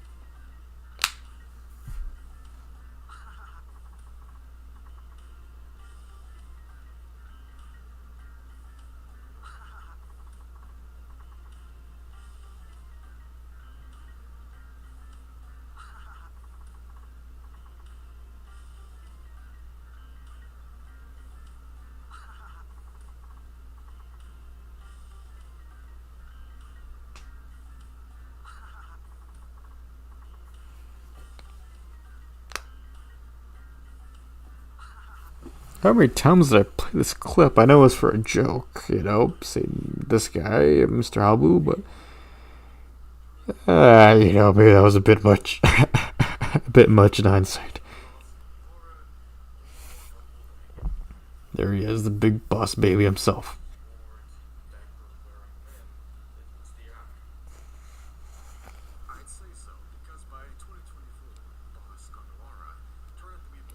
Once again, there you go, Infinite Wealth. It's crazy to think about, playing Infinite Wealth, just enjoying myself with my brothers, enjoying our, one of our favorite game series. Then a year later, I'm doing this with it. Again, it also ties back to what I talked about data and everything when you made a clip or captured it. It's just a weird thing,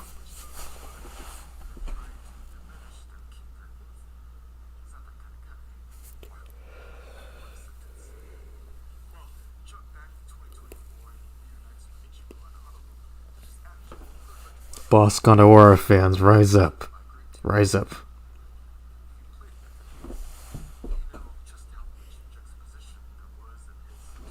Get your diapers ready and shit.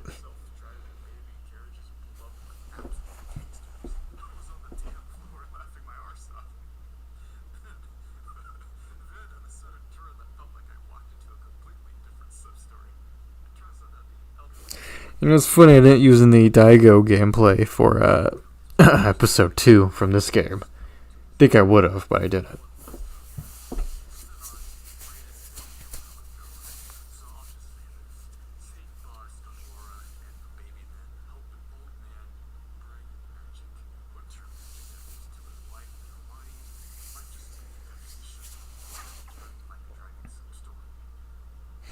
Average day in Gary, Indiana. Naked baby man fighting a horrendous monster. It's the American way.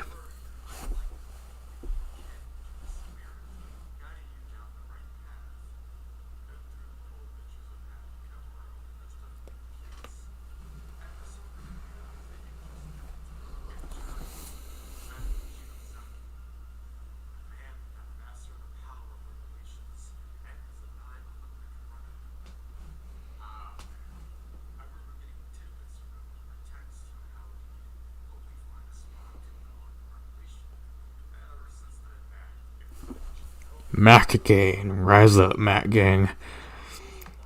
Let's get right into revelationing.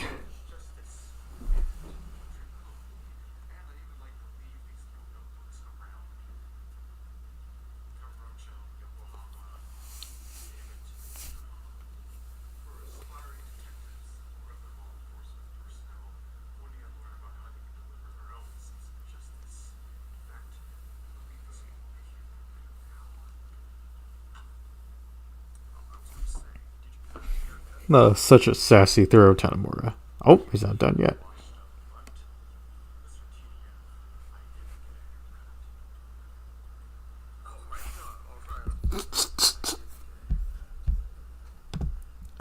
This might be like the encapsulation of Tanimura files, everybody. Like, yeah, a little bit of disparity, but look at that, right? There he is.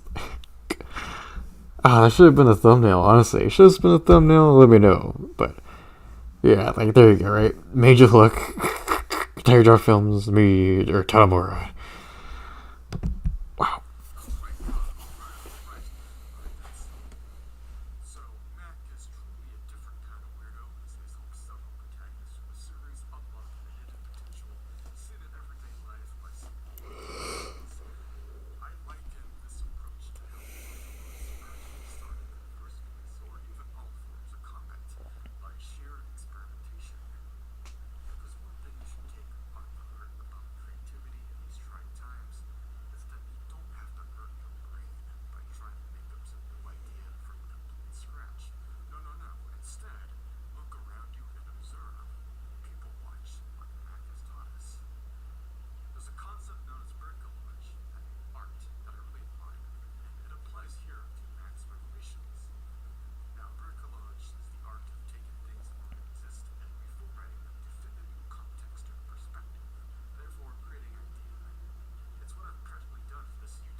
I was really proud of that part of the bricolage. You know, explaining it and how it relates to not only the channel but Mac's teaching and trying to learn something from everyday life and just reformatting what you already know, or making something new out of established things that you know, and just kind of find that balance. So yeah, bricolage. I wrote that on a sticky note. Funny enough, right? I still have it on my desk. I wrote the sticky note, sometime way before this video, and just kind of came to fruition here, and I was really happy with the way that kind of came together, right? It's good to learn a new word and kind of apply it, and that's why I applied it, much like Mac's teaching, as I talked about in the video essay.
Doing the vocational school and the more modern games is a lot of fun. I'm glad that Akari's story carried on between all of them, right? Even Majima got to meet him, as we'll see in a little bit.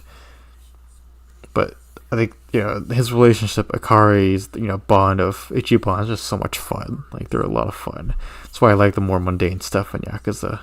A nice break from the main stories. Yeah, there's the Majima eating a spicy fucking taco, as he said. I've been there. Food trucks, man. Food trucks. Whew.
This is gonna be one of the funniest bits in Infinite Wealth once you see the payoff at a moment. When Akari comes back. It's ludicrous. The whole thing's ludicrous speed.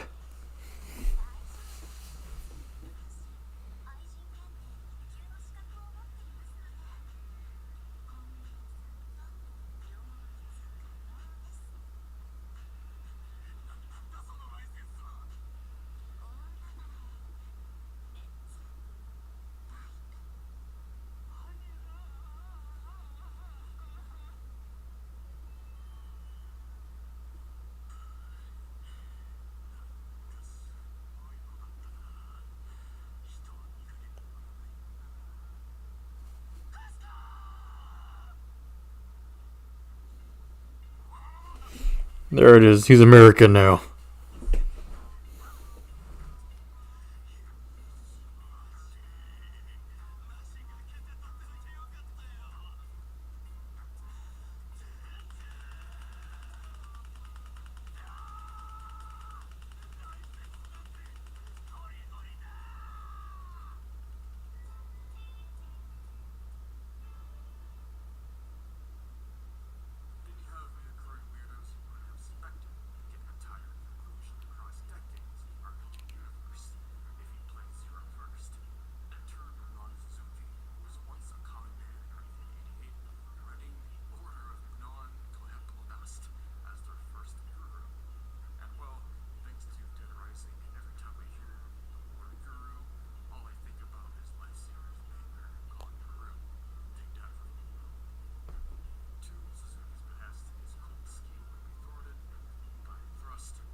Man, I'm getting sleepy, guys. I love watching this with you, but man, I'm starting to tucker out.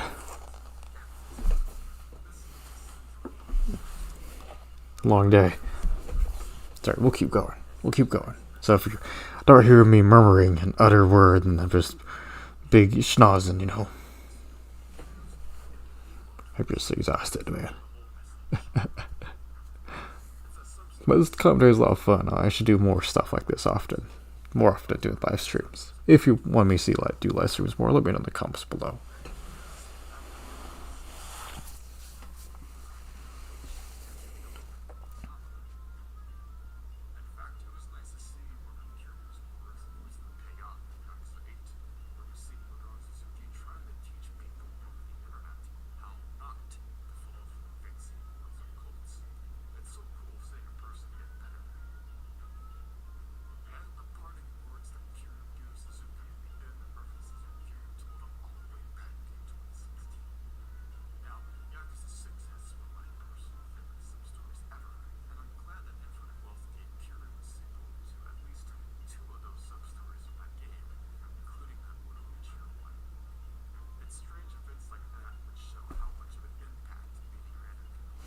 Look at that thumbnail.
That was such a fun opening.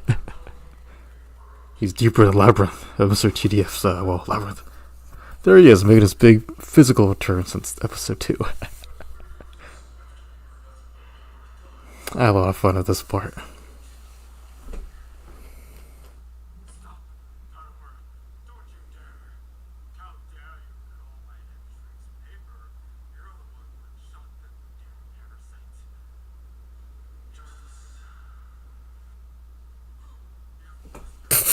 There you go, the king from Spaceballs energy, yeah?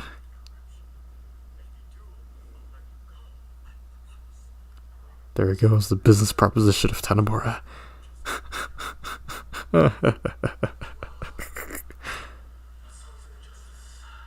Sounds like justice.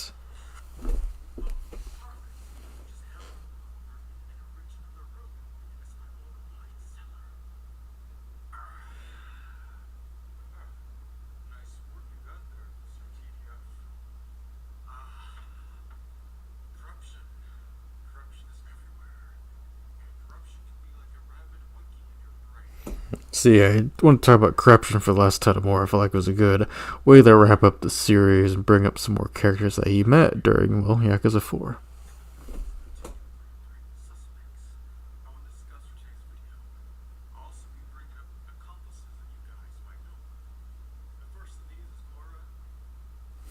And there you go. Made you luck, huh? So hopefully this helped you see a lot of little smaller turning details throughout this the Tanimura files, huh?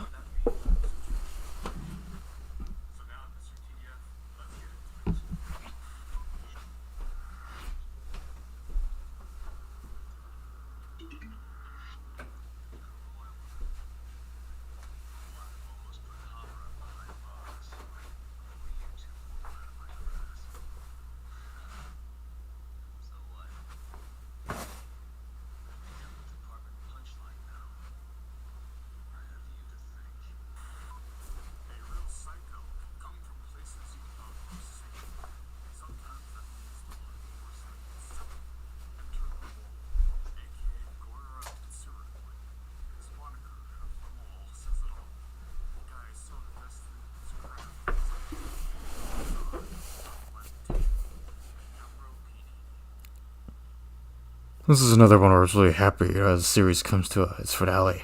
I was really excited to see how it all came together, really. I think the way I was able to incorporate video game footage, cutscenes, and live action bits into an overall finale was, just such a genuinely cool thing to see come together. And I'm happy looking back on it now, Episode 5 sadly didn't do as well the algorithms as I hoped. The other 4 episodes did quite fine on their own, right?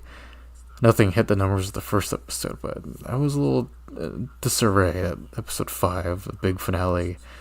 Something as mighty as saying, hey, it's corruption in Yakuza games. Kind of a blanket statement for every game, but saying that, and it just didn't really land well. I thought the thumbnail was fine too, but, what do I know of technology? But regardless, I was happy with the way the finale turned out, and I was surprised I was able to make something so overall coherent across 5 episodes, ranging almost 2 hours in total. But yeah, all intents and purposes, for a series that I did right on the spot, and just it was able to kind of not stitch together, but kind of sew together with a mighty steel and heart. I'm pretty happy with how it all turned out. I really am. And thank you guys for watching it, commenting, and being a part of it too.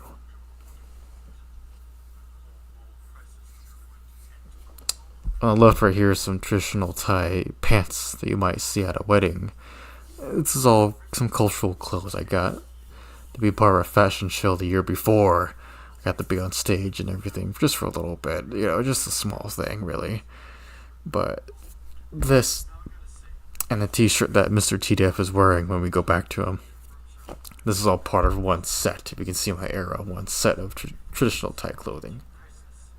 As you see right here, this is a volume of Justice. Was it 542? Is that what it says? But But yeah, a different notebook for Tanimura here, but I thought it kind of made sense for the story.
Clear as someone's back. I think I meant to say Somaya there, huh? Oh man. That's another small change I would have done. But, hindsight. Hindsight is either 50-50 or gets your eyes torn out by the mole.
Leon Sinister Kennedy.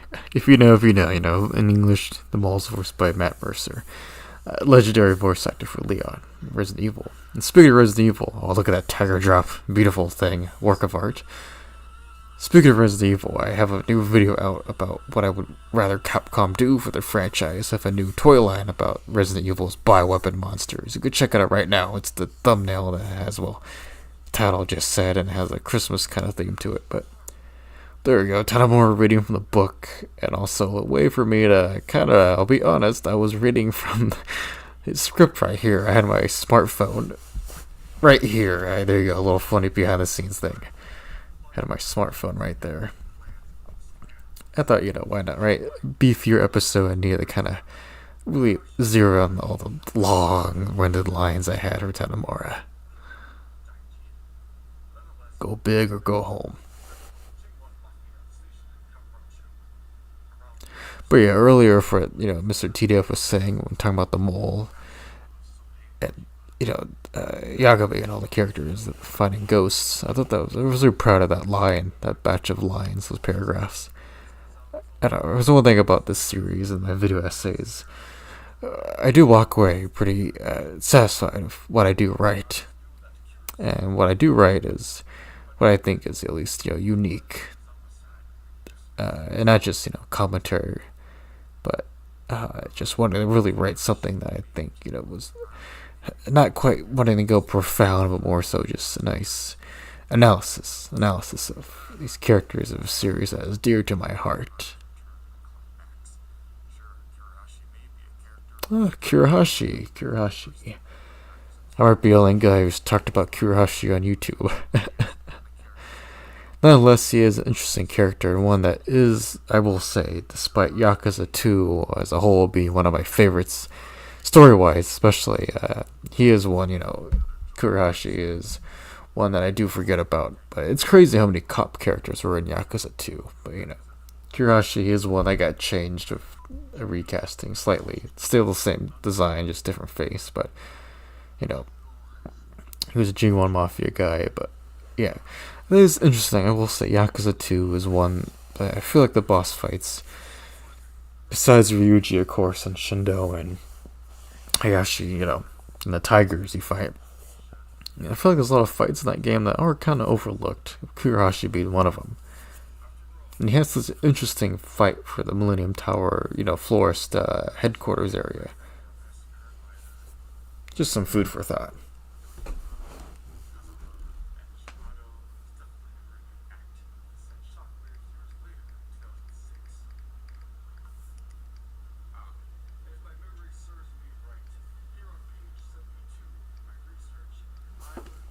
Page 72 of the research.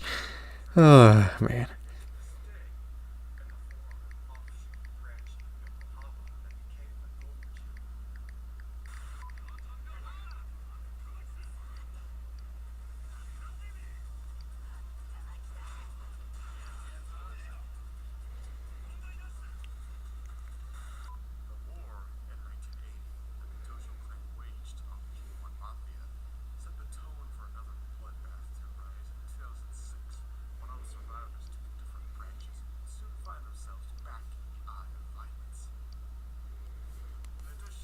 Eye of Violence. Write that one down. That was a good one. Good line.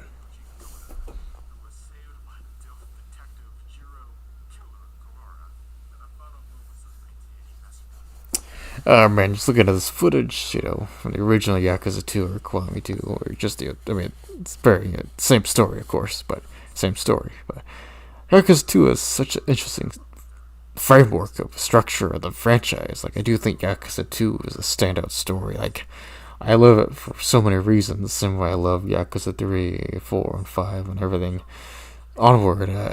Just interesting the way that this is a crime drama series, a soap opera. But like, I know there's fans that criticize the stories of these games, but honestly, looking back on it, right? Like, sure, they are a little more overindulgent these days, but like, especially back then, each story was so different. Again, same conflict with the Tojo clan, Omi, and what have you, that a third random faction, your Jingwans, your CIA, or, police, anybody, but it's interesting looking back and just how much variety there was and how different the stories feel of these same characters. It's just an observation, but one I quite like. I think it's just such a cool thing.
Such a great scene.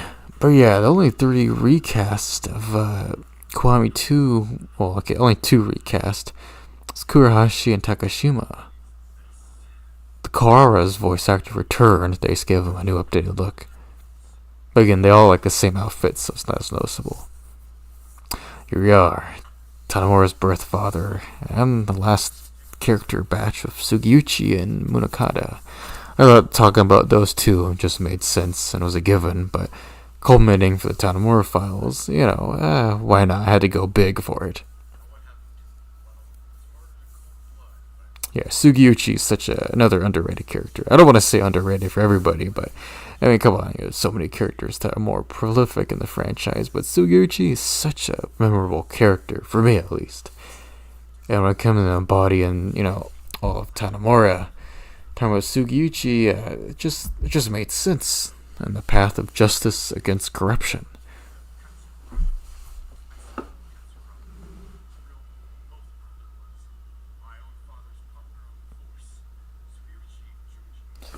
And I felt like it was a good idea to tie in Tanimura's past of his birth father and why he got into the police force anyway, into this final part of the episode.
Oh, I love this fight, that setting.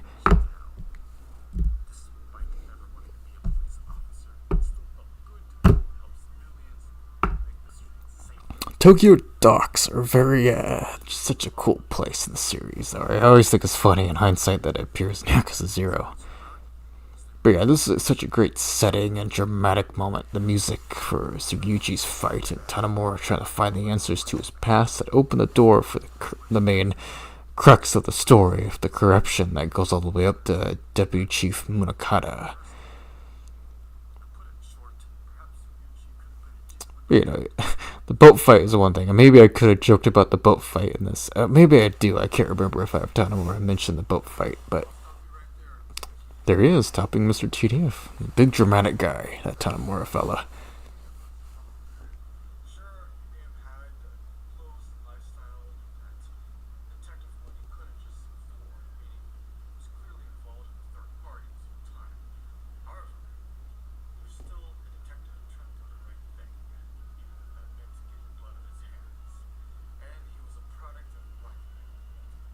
Yes, Sugiuchi was a product of Black Belt, Mudokata, and even Katsuragi, but I do think that having Tanimura kind of justify Sugiuchi and kind of respect out of a fallen foe and somebody who knew his father, even though Sugiuchi did kill his birth father.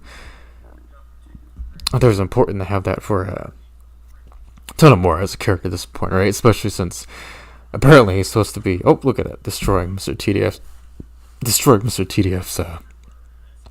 cellar, but I think it's just funny, plain funny to have Mr. TDF be defined by just alcohol cases everywhere, but that little through line. But go back a little bit. I thought it was important to have Tanimura kind of, look back on Sugiuchi like 15 years later, because that's supposed to be what Tanimura is at. 15 years later, going on some other, case sub story, but I thought it was important for him to kind of look back on Sugiuchi with a certain kind of fondness, because he was his boss ultimately, even though he knew about the past as the plot went along. But looking back, I think there would be some kind of admiration from member of law enforcement to a member of law enforcement, that they're both stuck in this kind of web of corruption together. And Tanimura is always kind of a sleazy fellow himself. That's why I liked the inclusion of him and Akiyama as two very different guys, but both have their own kind of serious dirtiness that makes them very memorable characters. And here we go, the big finale. The camera's looking at him, the end of the labyrinth. Tanimura found the system. Oh, look at that head turn, baby.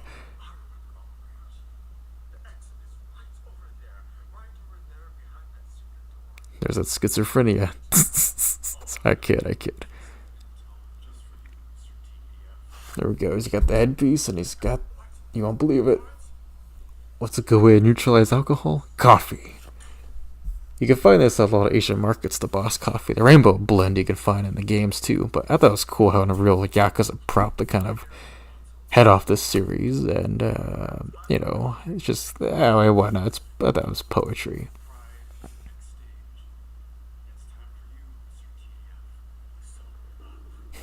Time to sober up. So he told Mr. TF to sober up, and then Tanimura quoted, for faith from Yakuza 4, God, look at that. Yeah, you saw Boss Coffee in the last episode. It pays off here. We get to see Mr. TDF glitch out because the system's down, and for faith starts to boost, plays into the scene, and Tanimura is able to escape to a new day. And it transitions to actual gameplay, right? Look at that. Trying to make it look like it was some, who's somewhere else. Why not, right? And there's just some guy right there. But anyway, I was pretty proud of that. Real footage of him going through double doors. I leave double doors in the game. And then the music transitions to a different piece that's a bit more upbeat and goofy. And he's back at the docks where he once fought Sugiuchi.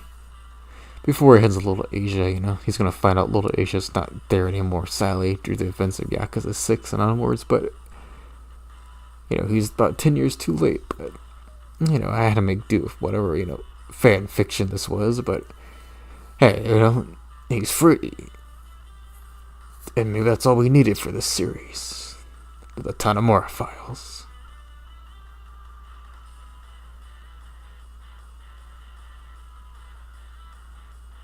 Yeah. Yeah, man. Rockin' good stuff.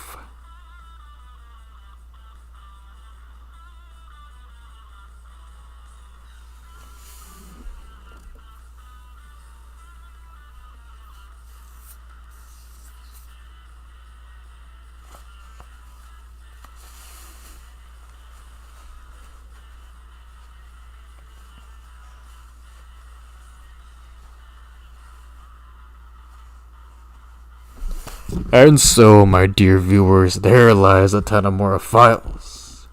And here's some behind the scenes. All 5 episodes of, about 2-ish, 3 minutes of behind the scenes. There you go, thumbnail creation. I thought I just wanted to add a little something. It's not much, but a little tidbit into the behind the scenes of the series. There you go. There's a big, the script that became the subtitles, not quite aligned correctly to the video, but there you go, right? 28 pages. 28 pages of work. Man. And just get a little, B-roll of other music from the series playing, but there you go, right? Again, a culmination of all that RGG did. I just took it and I made it something, a mix of video essays and a movie, live action bits, and game footage into a web series. I kind of made something different of all 5 episodes. So yeah, if you pause it, if you were to pause it like that, you can read everything yourself.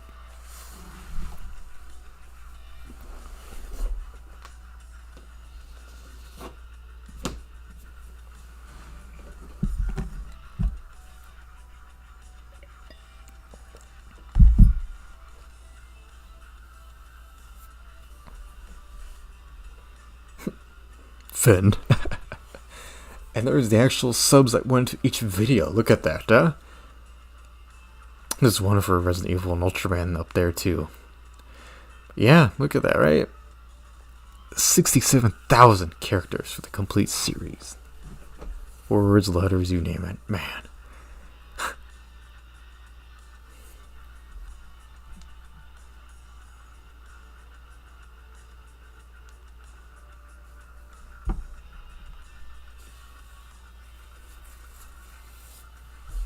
Man, oh man. Yeah, what a journey. Yeah, thank you guys for tuning into this lately bland director's commentary. I've been meaning to do it forever, but here it is. If you've stuck around and are a devoted viewer to the channel, then I sincerely thank you. Really, I thank you. Thank you so much for giving me a reason to keep going. Life's been rough, whether if, trying to just get my life career started, but there you go.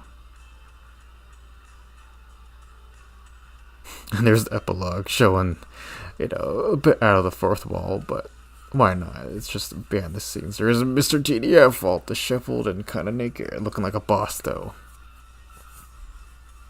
Blue filter, huh? There's Starscream T. Modelo. It's kind of leaves it open. Maybe he sobered up, maybe he didn't. And there you go. That was a ton of more files, my dear viewers.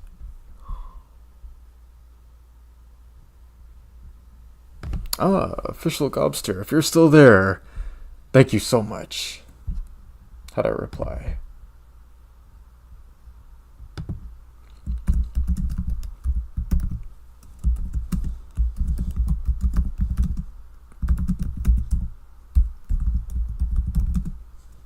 Thank you for watching the Official Gobster.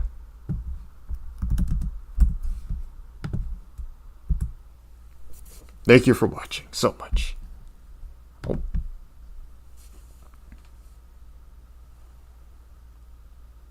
Thank you for the cosplay compliment. I greatly appreciate it.